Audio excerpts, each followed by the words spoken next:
దీవించునుగాక. హల్లెలూయా. అందరు బాగున్నారా? హల్లెలూయా. దేవుని మహాకృప మీ అందరి ప్రార్థన వల్ల దేవుడు మమ్మల్ని క్షేమంగా ఉంచారు. మరి దేవుడు ఈ రాత్రి మీతో పాటు మనమందరం కలిసి దేవుని స్తుతించడానికి దేవుడు కృపనిచ్చాడు. దేవునికి స్తోత్రం. హల్లెలూయా. ఒక చిన్న లేఖన భాగాన్ని మనం చదువుకొని ప్రార్థన చేసుకుందాం ప్రియులారా. చూడండి, అపోస్తుల కార్యముల గ్రంథం 8వ అధ్యాయం 30, 31, 32, 33 వచనాలు చదవండి.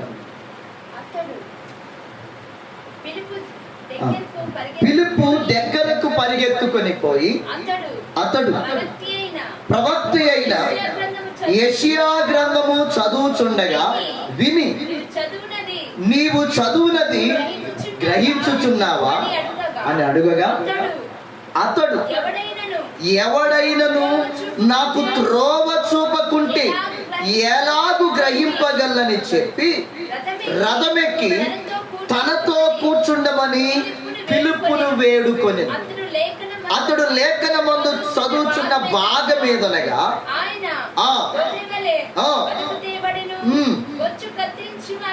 బొచ్చు కత్తిరించు వాని ఎదుట గొర్రె పిల్ల ఎలాగు మౌనముగా ఉండెను, అలాగే ఆయన నోరు తెరవకుండెను. ఆయన దీనత్వమును బట్టి ఆయనకు న్యాయ విమర్శ దొరకకపోయాను. ఆయన సంతానమును ఎవరు వివరింతురు? ఆయన జీవం భూమి మీద నుండి తీసివేయబడినది. దేవునికి మహిమ కలుగునుగాక. హల్లెలూయా. ఈ సందర్భంలో ఆత్మదేవుడు ఫిలిప్పుని ప్రేరేపించాడు. ఇదిగో, ఒక వ్యక్తి అరణ్య మార్గములో రథం మీద వెళ్తా ఉన్నాడు. ఫిలిప్పు, నీవు త్వరపడి పరిగెత్తుకుంటూ వెళ్ళి ఆ రథం మీద వెళ్తున్న వ్యక్తిని నువ్వు కలుసుకొని అతనితో నువ్వు మాట్లాడు అని పరిశుద్ధాత్మ దేవుడు ఫిలిప్పుని పంపిస్తాడు. దేవునికి స్తోత్రం. హల్లెలూయా. అతను ఎవరంటే ఒక అన్యుడు. ఎవరు చెప్పండి? ఒక అన్యుడు, దేవుణ్ణి ఎరగనివాడు. అతడు ఒక దేశానికి ఒక మంత్రిగా ఉన్నట్లుగా కూడా మనం చూస్తున్నాం 27వ వచనం ప్రకారంగా. అప్పుడు ఐథియోపియాల రాణి అయిన కందాకే క్రింద మంత్రి అయి ఆమె యొక్క ధనాగారం అంతటి మీదనున్న ఐథియోపియుడైన నపుంసకుడు ఆరాధించుటకు యెరూషలేమునకు వచ్చి ఉండెను. దేవునికి స్తోత్రం. హల్లెలూయా. చూడండి, దేవుని మందిరానికి అనేకులు ఆ కాలంలో వచ్చేవారు, ఈ కాలంలో కూడా అనేకులు వస్తారు. దేవునికి స్తోత్రం. దేవుని బిడలే కాదు, దేవుని బిడలు అనే సెన్స్ మారు మనసు పొంది బాప్తీసం తీసుకొని సంఘములో చేర్చబడిన వారు మాత్రమే కాకుండా ఆయన్ని ప్రేమిస్తూ ఆయన మందిరానికి ఈరోజు అనేకులు వస్తూ ఉంటారు. హల్లెలూయా. అలాగే ఆ కాలంలో యెరూషలేములో దేవుని మందిరం ఉండేది. ఆ మందిరానికి ఆ యెహోవా దేవుని ఆరాధించడానికి, ఆయన గొప్పతనము, ఆయన ఔన్నత్యము ఎరిగిన అనేక మంది అన్యులు ఆయన్ని ఆరాధించడానికి వచ్చేవారు. హల్లెలూయా. ఆ కాలంలో ఆ ఆరాధించడానికి ఈ యొక్క మంత్రిగా పిలువబడుతున్నటువంటి ఈ యొక్క ఎవరైనా నపుంసకుడు కూడా వచ్చాడు. ఆయన ఏ మంత్రి అంటే ఫైనాన్స్ మినిస్టర్. హల్లెలూయా. ఆర్థిక శాఖ మంత్రి. ఆయనకి ఏం బుద్ధి పుట్టిందో మనకి తెలియదు. హల్లెలూయా. ఆయన ఎందుకు వచ్చాడో కూడా అక్కడ రాయబడలేదు, కానీ ఆయన దగ్గర మాత్రం ధర్మశాస్త్రం ఉంది. హల్లెలూయా. ఆ ధర్మశాస్త్రంలో ఒక భాగాన్ని చదువుతా ఉన్నాడు. చదువుతా తలగొక్కుంటున్నాడు. ఏంది ఇదంతా ఇట్టుంది? హల్లెలూయా. ఒక్కొక్కసారి మనకు కూడా అలానే అనిపిస్తుంది. బైబిల్లో కొన్ని లేఖనాలు మనం చదువుతుంటే మనం తలపట్టుకోవాల్సి వస్తుంది. హల్లెలూయా. అసలు ఏం అర్థం కాదు, అసలు ఏం రాశాడు యేసయ్య. ఒక చోటేమో ధర్మశాస్త్రాన్ని కొట్టివేయడానికి వచ్చా అంటాడు, ఇంకొక చోటేమో ధర్మశాస్త్రాన్ని నెరవేర్చడానికి వచ్చా అంటాడు. దేవునికి స్తోత్రం. కొట్టివేయడానికి వచ్చిన వాడే నెరవేర్చడానికి వచ్చా అంటాడు. హల్లెలూయా. ఇంకొక చోట ఏమని రాయబడింది? మీ యొక్క పాపములన్నీ నేను నా రక్తములో కడిగేశారంటాడు. ఆ తర్వాతనేమో ఇంకా మనలో పాపం పనిచేస్తుంది అంటాడు. అవునా కదండి? యేసు రక్తములో ప్రతి పాపము తొలగించబడ్డది, మీ పాపాలన్నీ పోయినాయి అంటాడు. ఇంకొక చోటుకు వచ్చేసరికి ఇంకా మన శరీరంలో ఆ పాపం పనిచేస్తుంది, నేను ఏదైతే చేయాలనుకున్నానో చేయలేకపోతున్నాను అంటాడు. హల్లెలూయా. ఇది ఎక్కడ ఈ గందరగోళం అర్థం కాదు. ఇప్పుడు ఈ అన్యుడికి కూడా ఒక గందరగోళం వచ్చేసింది. ఈరోజు చాలా మంది జీవితాల్లో, చాలా మందిలో కూడా బైబిల్ని ఏం చేస్తున్నారంటే అపార్థం చేసుకుంటున్నారు. హల్లెలూయా. అక్కడ ఒక ముక్క ఇక్కడ ఒక ముక్క చదవటం, ఆ ముక్కని ఈ ముక్కని కలపటం, లేకపోతే అక్కడైనా రాయబడింది పరిశుద్ధ గ్రంథం అంటారు కదా మీ బైబిల్. మీ బైబిల్లో ఇటువంటి ఏమైన చెడు కార్యాల గురించి బైబిల్లో మీ పరిశుద్ధుడైన యేసయ్య ఆ దేవుడు ఎందుకు రాపించాడు అంటాడు. హల్లెలూయా. ఒకటి హల్లెలూయా. కారణం ఏంటంటే జ్ఞానము లేక, గ్రహింపు లేక, అర్థం చేసుకునేటటువంటి ఆ మనస్సు. ప్రియమైన బిడ్డలారా, బైబిల్లో ఉన్నటువంటి లేఖనాలు మనకు అర్థం కావాలంటే మనకి ఈ లోక జ్ఞానం సరిపోదు. హల్లెలూయా. ఈ లోక జ్ఞానముతో, మనకి ఈ లోకములో చెప్పబడుతున్నటువంటి చదువుతో మనం దీన్ని అర్థం చేసుకోలేం. దేవునికి స్తోత్రం. హల్లెలూయా. అందుకే దేవుని లేఖనంలో ఒక మాట ఉంది, ఆత్మ చెప్పుచున్న సంగతులు ఆత్మ సంబంధికి మాత్రమే అర్థమైంది అంట.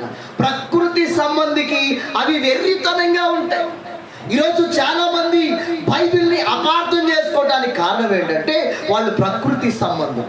దేవునికి స్తోత్రం. వాళ్ళు శరీర సంబంధం పెడార్థంగా ఏమంటారు, పెడార్థమేనా, పెడార్థంగా తీసుకుంటారండి. దీన్ని ఏమంటారు, మిస్అండర్స్టాండింగ్. హల్లెలూయా. ఈరోజు చాలా మంది యేసయ్యని మిస్అండర్స్టాండింగ్ చేసుకుంటున్నారు, బైబిల్ని మిస్అండర్స్టాండింగ్ చేసుకుంటున్నారు. అందుకే చూడండి, ఆత్మదేవుడు అక్కడ ఒక గందరగోళములో, ఒక సంశయములో తికమకగా ఉన్నటువంటి ఆ వ్యక్తిలో ఒక ఆశ ఉంది ఏంటంటే చదువుతున్నటువంటి లేఖనం నాకు అర్థం అవ్వాలి. హల్లెలూయా. ప్రియమైన బిడ్డలారా, ఆశ లేకుండా నీ జీవితంలో దేవుడు ఏది చేయడు. గుర్తుపెట్టుకోండి, ఆశ గల ప్రాణాన్ని దేవుడు ఏం చేస్తాడు, తృప్తిపరుస్తాడు. అది ఏ విషయంలో అయినా సరే, అది వాక్య విషయంలోనైనా, ప్రార్థన విషయంలోనైనా, ఆత్మీయ భక్తి మరి విశ్వాస విషయంలోనైనా, నీ సమస్యల పట్లైనా, నీ యొక్క ఇబ్బందుల పట్లైనా నువ్వు ఒక ఆశతో ప్రభు సన్నిధికి వచ్చుచున్నట్లయితే ఖచ్చితంగా నీ ఆశ దేవుడు తీరుస్తాడు. హల్లెలూయా.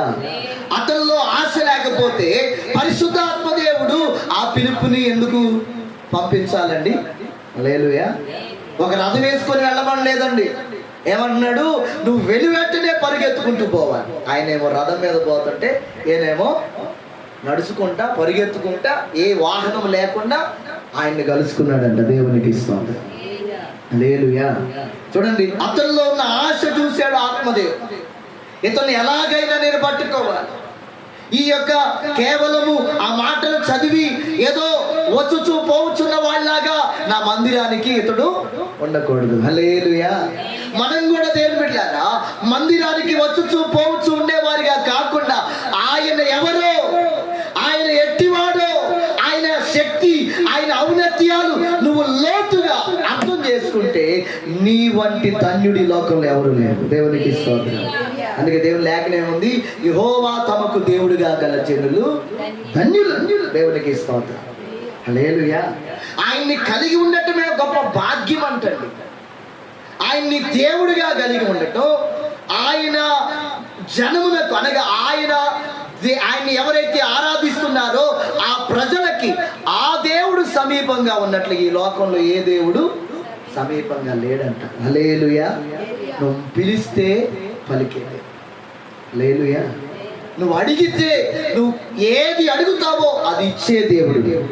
కాదనకుండా, నా వల్ల కాదు అనకుండా, నేను చేయను అనకుండా చేయగలిగిన సర్వశక్తిమంతుడు యేసయ్య. దేవునికి స్తోత్రం. అందుకే ఆయన గురించి చెప్పబడుతుంది, యెహోవాకు అసాధ్యమైంది ఏది లేదు. మీరు నమ్మితే చాలు దేవుని మహిమను చూస్తారు. అంత గొప్ప దేవుడు. అందుకే అయ్యో ఆ వ్యక్తిని ఏం చేయాలనుకున్నాడు దేవుడు, తన బిడ్డగా మార్చుకోవాలనుకున్నాడు. హల్లెలూయా. అతనిలో భక్తి ఉంది కాబట్టే ఆరాధనకు వచ్చాడు, భక్తి ఉంది కాబట్టే మందిరానికి వచ్చాడు, ప్రేమ ఉంది కాబట్టి యెరూషలేముకి ఎక్కడి నుంచి, ఐగుప్తు నుండి వచ్చాడంటండి. ఐగుప్తు ఎక్కడుంది, యెరూషలేము ఎక్కడుంది? కొన్ని 100 కిలోమీటర్లు అరణ్యములో, ఆ ఎడారిలో ప్రయాణం చేసుకుంటూ వస్తున్నటువంటి ఆ వ్యక్తి ఆశ, ప్రయాస చూసిన ఆత్మదేవుడు ఈ వ్యక్తి నాకు కావాలి. ఎటువంటి వాడు అతను? నపుంసకుడు. ఈ లోకములో ఇప్పుడున్నటువంటి కాలంలో నపుంసకులకు విలువ ఉందండి. ఇప్పుడు కొంచెం అవగాహన వస్తూ వారిని కొంచెం చదువులోను ఆర్థికంగా కొంచెం పలు రకాలుగా బలపరుస్తూ వారు కూడా యేసయ్య గురించి తెలుసుకొని ఈరోజు చాలా మంది దేవుని కొరకు వాడబడుతున్నారు. దేవునికి స్తోత్రం. హల్లెలూయా. ఆయన ఎవరిని కాదనేవాడు కాదు. అందుకే ఆయన పక్షపాతము లేనిదే. యేసుక్రీస్తు అందరికీ ప్రభువు. హల్లెలూయా. ఆయనకి కులంతో, మతంతో, జాతితో, రంగుతో, హల్లెలూయా, లింగముతో కూడా ఆయనకి భేదం లేదు. దేవునికి స్తోత్రం. ఆయన అందరినీ ప్రేమించుచున్నాడు. ఆయన అందరి కొరకు ప్రాణం పెట్టాడు.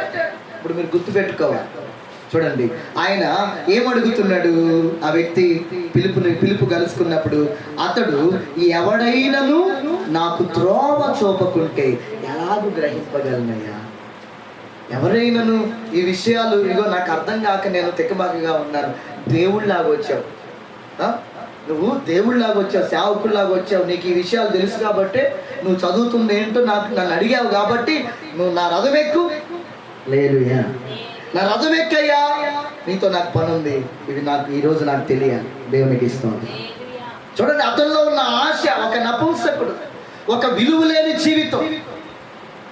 వాస్తవానికి ఫైనాన్స్ మినిస్టర్గా ఉన్నాడు పైకి, కానీ లోపల మాత్రం ప్రజల మధ్యలో, ప్రజల హృదయాల్లో అతడు ఒక నపుంసకుడు, అటు ఇటు కానివాడు. ఎన్ని నిందలు ఉంటాయి అతనికి, ఎన్ని అవమానాలు ఉంటాయి, ఎన్ని రకాలుగా అతడు హింసింపబడి ఉంటాడు, దూషింపబడి ఉంటాడు. వాటన్నిటి మధ్యలో అతన్ని దేవుడు పట్టుకోవాలని ఆశపడుతున్నాడు. దేవునికి ఇస్తుంది. చూడండి, త్రోవ చూపకుంటే ఎలాగూ గ్రహింపడు. అతడు ఏం వాక్యం చదువుతున్నాడంటే, యేసుక్రీస్తుని గురించిన ప్రవచన వాక్యం యెషయా గ్రంథం 53వ అధ్యాయంలో రాయబడిన లేఖనాన్ని అతడు చదువుతా ఉన్నాడు. వదకు తేబడిన గొర్రె పిల్ల ఆ బొచ్చు కత్తిరించు వాని ఎదుట మౌనంగా ఉన్నట్లుగా ఆ యేసయ్య మౌనంగా ఉన్నాడంట. దేవునికి స్తోత్రం. హల్లెలూయా.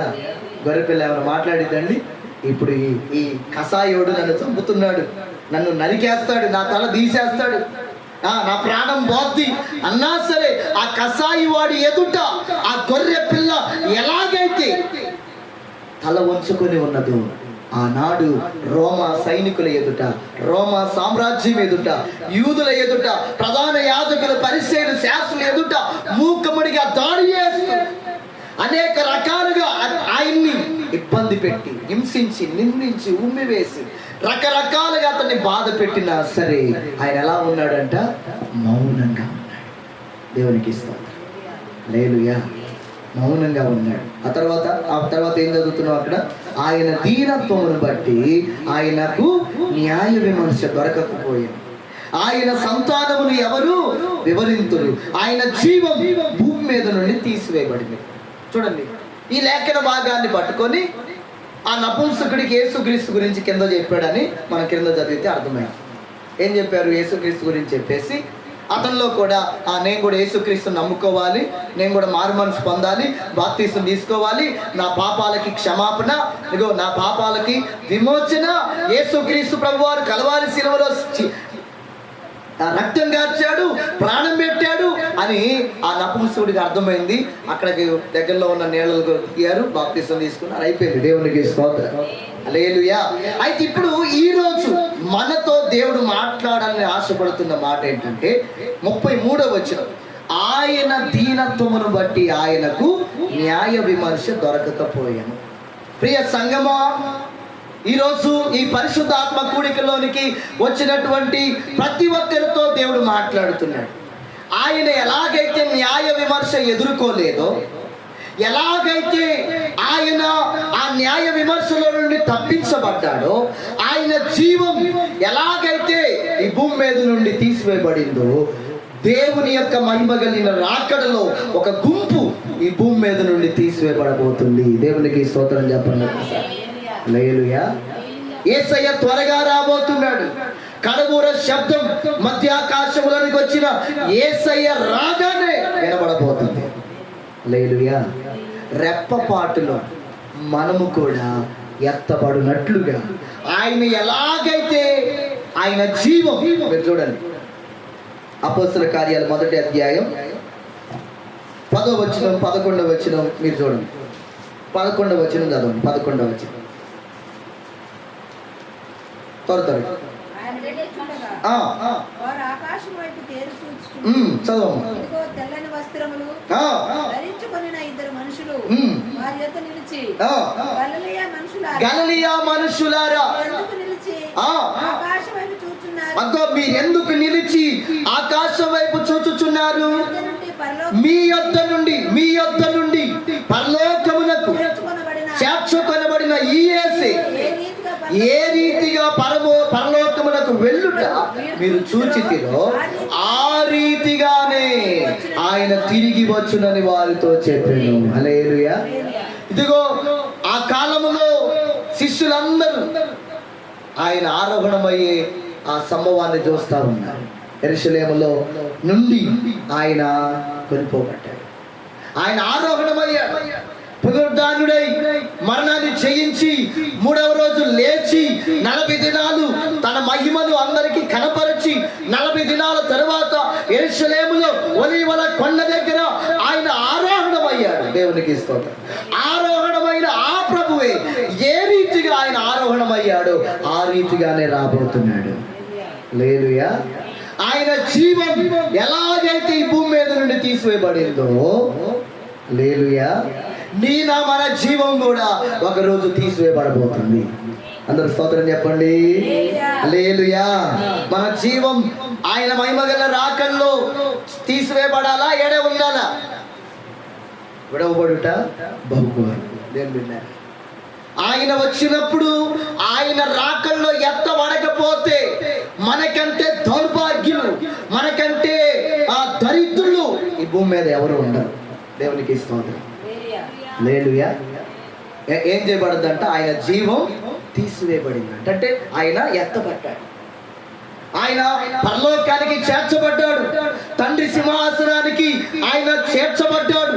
అలాగే ప్రియమైన బిడ్డలారా, అలాగే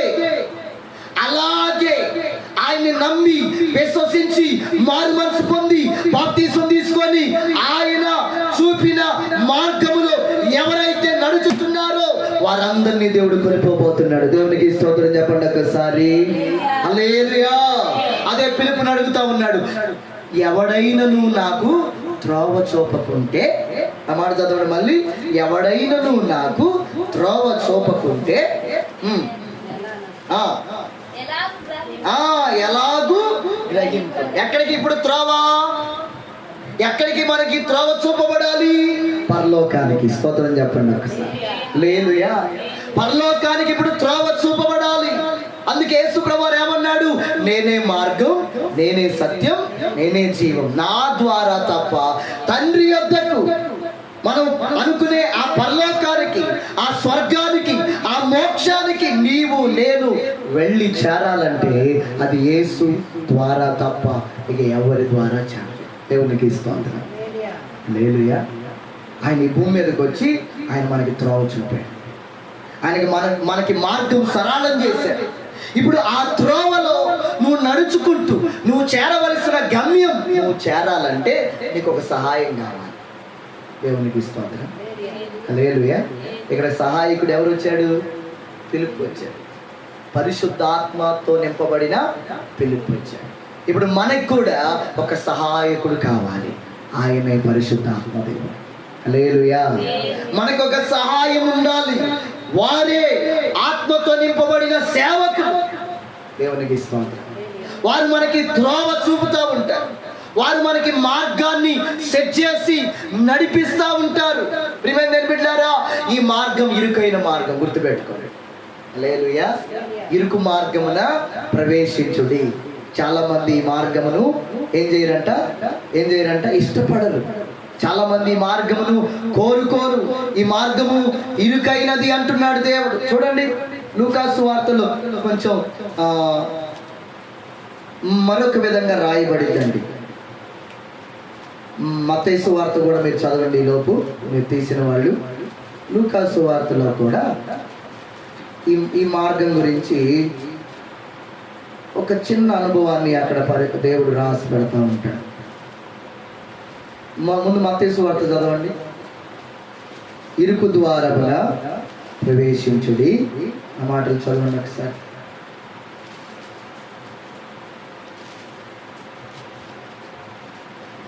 ఏం తీయలేదా? చూడండి, మత్తయి సువార్త 7వ అధ్యాయం 13వ వచనం. వాడికి తీసేస్తాను. అదిగో, ఇరుకు ద్వారమున ప్రవేశించుడి, నాశనమునకు పోవు ద్వారము. నాశనానికి పోయే మార్గం ఎలా ఉంటుందంట? విశాలంగా ఉంటుంది. దేవునికి స్తోత్రం. విశాలంగా ఉండడం అంటే ఏంది? నువ్వు ఎట్టయినా నడవచ్చు. లేదు, రోడ్డు రోడ్డు రోడ్ రోడ్డు విశాలంగా ఉందనుకో, మనోళ్ళు ఎట్ట నడుపుతారు బండిని? అసలు ఇక ఇటు అటు అటు ఇటు తిరుగుతూ ఉంటుంది. అదే కొంచెం ఇరుకుగా, కొంచెం వెడల్పు తక్కువగా ఉందనుకో, ఒప్పిడిగా పోతా ఉంటాం. హల్లెలూయా. నడిచే వాళ్ళు కూడా ఒప్పిడిగా పోతారు. అలాగే ఇప్పుడు హైవే మీద చూడండి, హైవే మార్గం ఎట్టు ఉంటుంది? విశాలంగా ఉంటుంది. ఇటు 4 లైన్లు, అటు 4 లైన్లు. అసలు ఇక వారికి నచ్చినట్టు పోతుంటారు. ఇప్పుడు మనం హైవే గుండా పోతే ఆ మార్గములో పరలోకానికి చేరం. దేవునికి ఇష్టం. విశాలమైన మార్గం నచ్చినట్టుగా జీవించే జీవితం. విశాలమైన మార్గం నీకు ఇష్టం వచ్చినట్టు జీవించే జీవితం. నీకు ఇష్టం వచ్చి మాట్లాడే జీవితం, నీకు ఇష్టం వచ్చినట్టుగా ఆలోచించే జీవితం, నీకు ఇష్టం వచ్చినట్టుగా చూసే జీవితం. హద్దు అదుపు ఉండదు అంటారు కదా. హల్లెలూయా. నోటికి తాళం ఉండదు, హద్దు అదుపు ఉండదు. ఇక వారికి నచ్చినట్టుగా జీవిస్తారు. హల్లెలూయా. వాళ్ళకంటూ ఒక కట్టడి ఉండదు, ఒక డిసిప్లిన్ ఉండదు, ఒక ఏమంటారు, ఒక భయం ఉండదు, ఒక భక్తి ఉండదు. ఇక ఇష్టానుసారం. ఈరోజు చాలా మంది ఈ మార్గంలోనే వెళ్ళుచు వాళ్ళ యొక్క జీవితాలని అకాల మరణాల చేత పాడు చేసుకుంటున్నారు. దేవునికి స్తోత్రం. హల్లెలూయా. వినకుండా ఉండే స్వభావం, మూర్ఖంగా ప్రవర్తించే జీవితాలు, తిరుగుబాటు చేయటం, అవిధేయత, అన్ని విషయాల మార్గంలో కనపడతాయి. దేవునికి స్తోత్రం. ఫ్రీ టికెట్ నరకానికి. Hallelujah. Reservation, no reservation needed. దేవునికి స్తోత్రం. ఎప్పుడు కావాలంటే అప్పుడు టికెట్ ఊరకనే దొరికింది. ఎక్కడికి? నరకానికి. హల్లెలూయా. నరకానికి పోయే వాళ్ళు ఒకసారి స్తోత్రం చెప్పండి. ఎవరు ఇష్టపడరు. ఎందుకంటే నరకములో ఎప్పుడు ఏడుపును, పళ్ళు కొరుకుటి, ఎప్పుడు అగ్ని ఏమంటారు, మసులుతా ఉంటుందంట. ఎప్పుడు అగ్ని ఆరదంట, పురుగు సావదంట. ఇక్కడే భయంకరమైన వేదన, ఇక్కడే భయంకరమైన శ్రమ. రాబోతుందిగా ఎండాకాలం. హల్లెలూయా. స్టార్ట్ అయింది. ఇప్పటి నుండి మరలా ఏప్రిల్, మే దంచి కొట్టింది. ఇప్పటికిప్పుడే చెప్పేస్తున్నారు 41, 42, 43. మరి ఏప్రిల్ ఎట్టుంటుందో అది దేవుడికే తెలియదు. ఈ బాధలే, ఈ ఎండలే, ఈ శ్రమలే, ఈ కష్టాలే, ఈ చెమటే, ఈ మంటే తట్టుకోలేకపోతున్నాం. అక్కడ భయంకరమైన అగ్ని. హల్లెలూయా. పాతాళములో బాధ ఉంటుంది, వేదన ఉంటుంది. కాబట్టి దాన్ని మనం తప్పించుకోవాలంటే త్రోవ చూపే ఇరుకైన మార్గమైన దేవుని మార్గంలో మనం నడవాలి. దేవునికి స్తోత్రం చెప్పండి ఒకసారి. హల్లెలూయా. ఇప్పుడు ఆ మార్గాన్ని గురించి పిలుపు గారు ఏం చేశాడు? నపుంసకుడికి చెప్పాడు. ఆ మార్గం ఇష్టపడ్డాడు. కాబట్టి ఎందుకు ఆలస్యం? నీళ్లు ఉన్నాయి. నిన్ను ఆటంకపరిచే దేవుడు, నన్ను ఆటంకపరిచే దేవుడు. హల్లెలూయా. నీళ్లు దగ్గరగా ఉన్నాయి. పిలుపై గారు ఇచ్చే బాప్తిసం. ఎందుకంటే అసలు ఆలస్యం చేయొద్దు. ఎందుకో రేపెవరో, రేపేమైందో నాకు తెలియదు. హల్లెలూయా. రేపు రాజు ఎవడో, రెడ్డి ఎవడో నాకేం తెలుసు. ఈ రోజే నా ఊపిరి పోవచ్చు. కాబట్టి ఈ రోజే నాకు రక్షణ అని బలవంతం చేసి పిలుపు చేత నపుంసకుడు ఏం చేసుకున్నాడు? బాప్తిసం తీసుకున్నాడు. హల్లెలూయా. బిడ్డారా, ఇరుకు మార్గమున ప్రవేశించడానికి చాలా మంది ఇష్టపడరు. చూడండి, ఇంకొక మాట, ఇంకొక చోట ఉంటుందండి. లూకా సువార్త లేకపోతే మార్కు సువార్తలలో భలేగా ఉంటుంది ఆ మాట కూడా. మీరు చూడండి, ఇదే ఇరుకైన మార్గాన్ని గురించి దేవుడు చెప్తూ, దేవునికి స్తోత్రము గానము చేయుటయే మంచిది. మీరందరూ బైబిల్ బాగా చదువును గాక. ఆమేన్.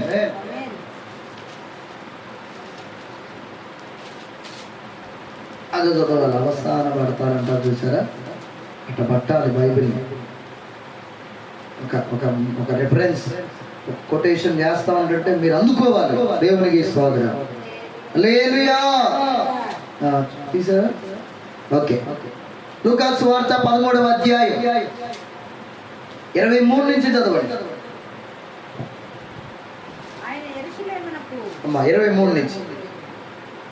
ఒకడు ప్రభువా అగ్గో రక్షణ పొందువారు కొద్దిమందేనా అని ఆయన అడుగగా,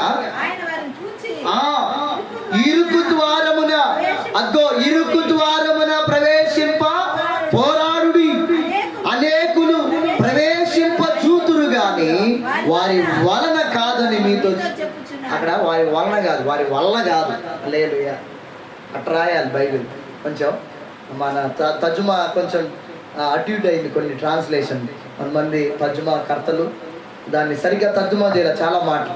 వారి వల్ల కాదు. హల్లెలూయా. నేను నడవలేవండి అంట.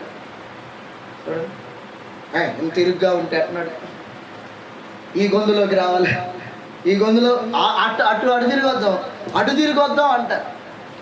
కొంతమంది అంటారు కదా, ముఖ్య ఉందంటే ఎటు చూపిస్తారు, కానీ ఎటు చూపిస్తే ఈజీ అయిపోద్ది. ఇప్పుడు పరలోకము అనే మార్గం సూటిగా ఉండే మార్గం, ముక్కు సూటిగా ఉండే మార్గం, తిన్నని మార్గం అంటది ఒక చోట, తిన్నని మార్గం. హల్లెలూయా.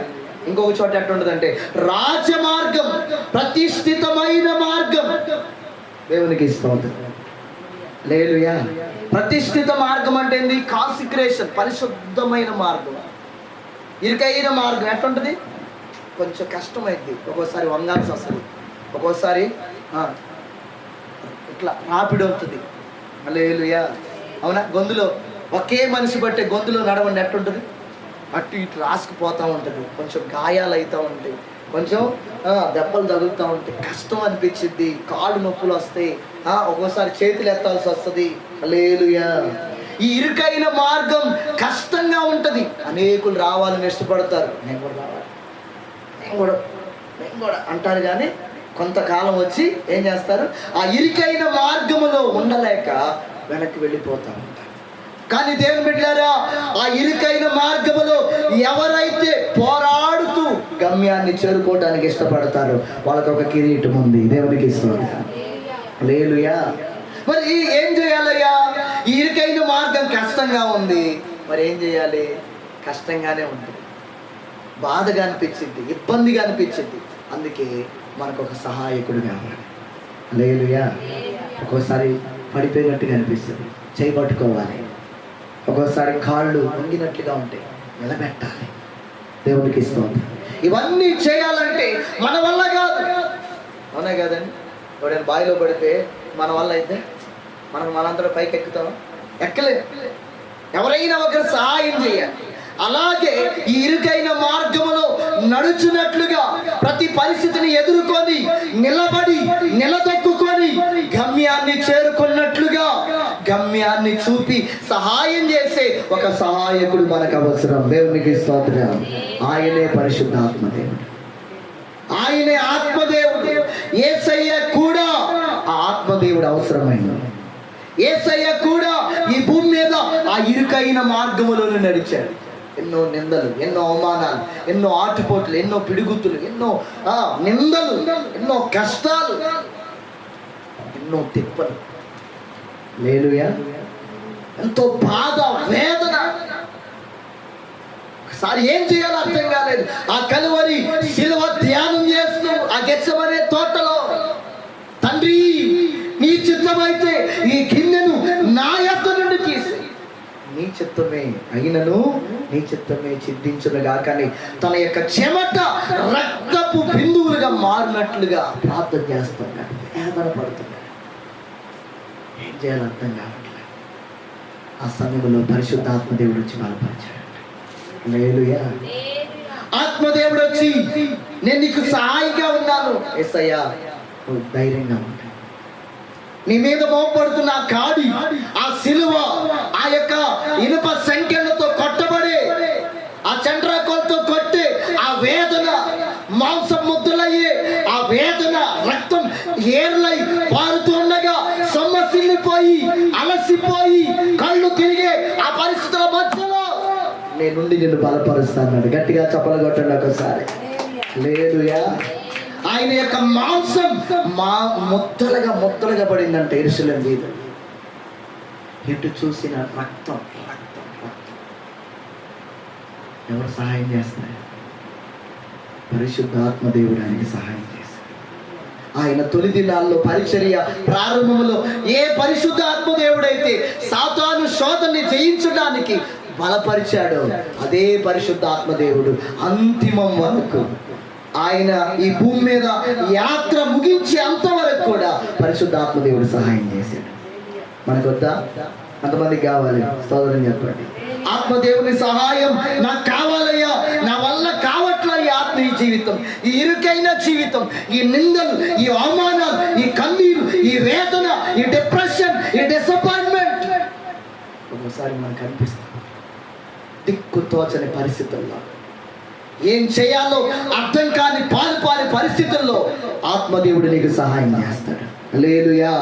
బిడ్డా భయపడద్దు, కుమారి భయపడద్దు, కుమార్తె భయపడద్దని నిన్ను లేవనెత్తి నడిపించే దేవుడు ప్రియ పరిశుద్ధ ఆత్మదేవుడు. స్తోత్రం చెప్పండి ఒకసారి. హల్లెలూయా. చూడండి, ఆయన్ని బలపరిచిన వాడు నిన్ను కూడా బలపరుస్తాడు. అందుకే రోమా పత్రికలో అనుకుంటా 8వ అధ్యాయంలో ఒక్క నిమిషం, ఆ మాట కాకుండా రోమా పత్రిక 8వ అధ్యాయం 11వ వచనం చదవండి.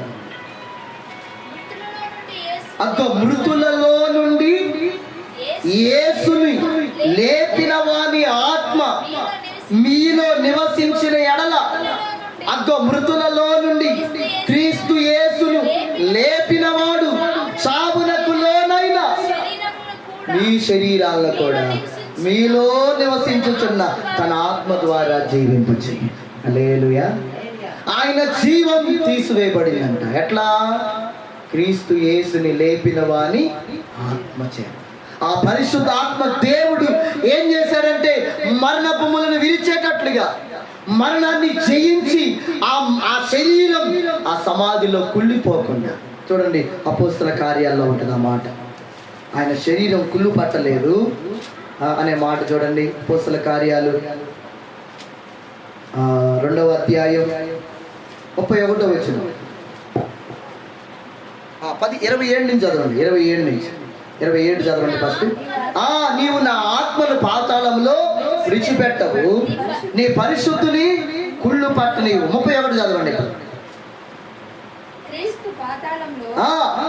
విడవలేదనియు, ఆయన శరీరం కుళ్ళిపోలేదనియు దావీదు ముందుగా తెలుసుకొని ఆయన పునరుద్ధానముల గురించి చెప్పాను.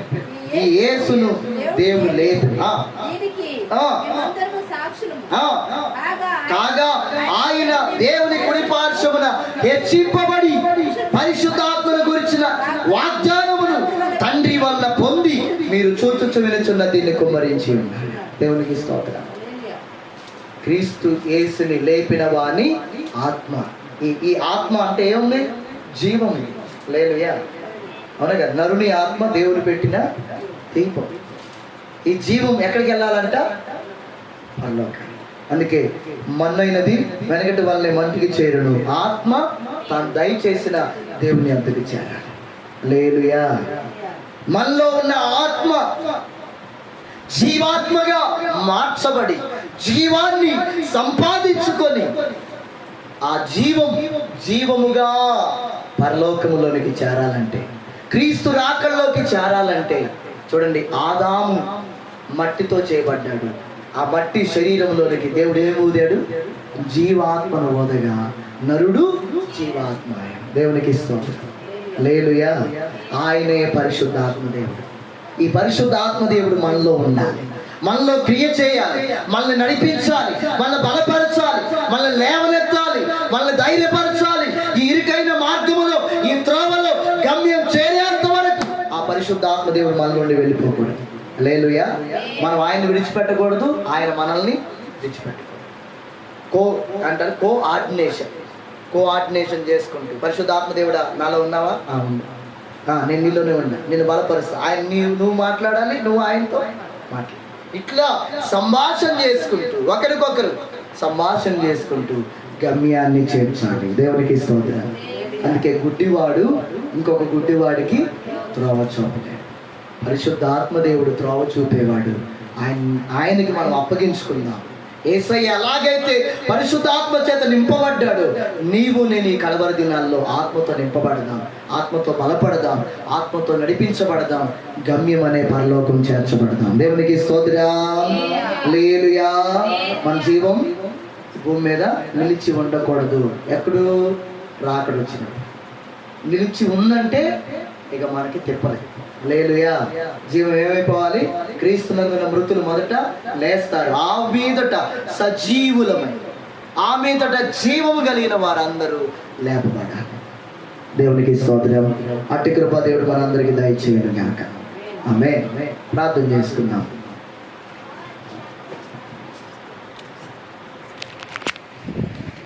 అందరూ ఆత్మదేవునికి అప్పగించుకొని